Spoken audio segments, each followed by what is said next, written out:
I've swung the charity bell before, and I can confidently say the businesses do not allow you to stand directly in front of their door and block customers from entering. Any sign of our bogey? Coverting this loudly. What was Peralta's plan here? Fire off a quippy one-liner and hope Judy didn't run? If you're already using Diaz on the sting, why not have her located on the other side to trap him in? Come on, Santa, why are you so fat? Bowl full of jelly shaming. But also, once again, why is the Santa part even necessary for this ruse? You knew where he was going to be. Just hide nearby and then swoop in for the arrest on multiple sides. Just hide and swoop, Peralta. Hide and swoop.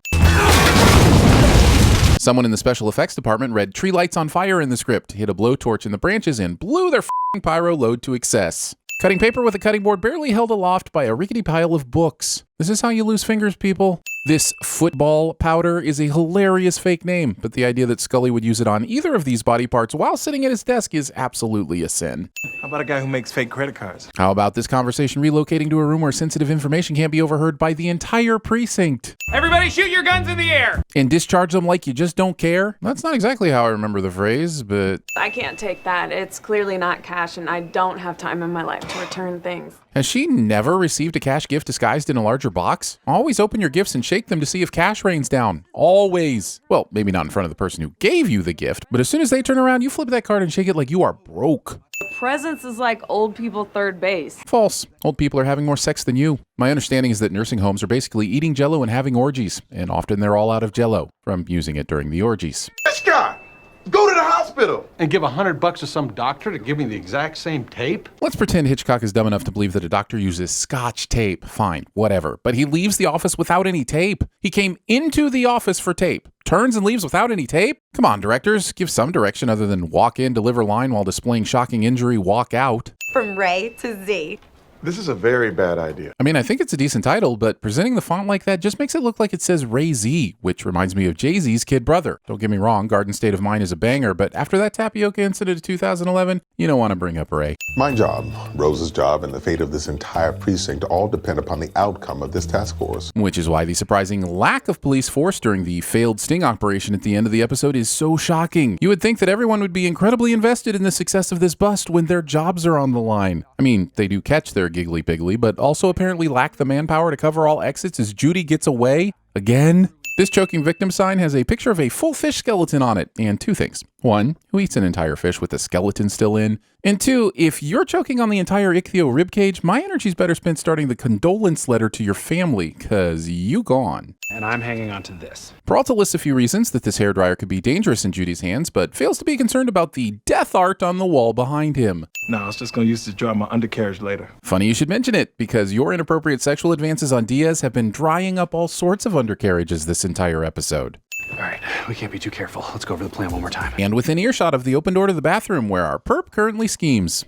Gotta get GPS tracker in his shoe. He is not getting away from me again, even if it means putting my favorite hand into this rotten stink boot. Announcing your favorite hand when your other hand is right there and can hear you. Also, why put a chunky GPS tracker inside a shoe in the first place? Find somewhere to stash it where it won't immediately be felt by your foot. This thing is absolutely large enough to be noticeable when his foot enters this boot. Lobster Thermidor! No one should ever be this excited about a menu found in a restroom. Caesar salad with tater tots instead of croutons. This is a sin for me not knowing that was an option. My name is Dante Thunderstone. I stole my first car at the tender age of 9. You had to fend for yourself since your mother was struck by lightning. While she was pregnant with me, she passed, I lived. Some say that makes Zeus my dad. Dungeons and Dragons nerds creating backstories. The one and only. There's only one thing worse than finger guns, and that is finger blats. And a seasoned cop like Peralta should know this. Okay. All I have to do is break into this car and drive it away without a key. Something wrong? You should know. There is no way you aren't hearing every word he's saying from that distance. This next part is like French kissing. Got it. Jam it in there and move it around wildly. Apparently, Peralta went to the My First Girlfriend school of Frenching things. Stealing.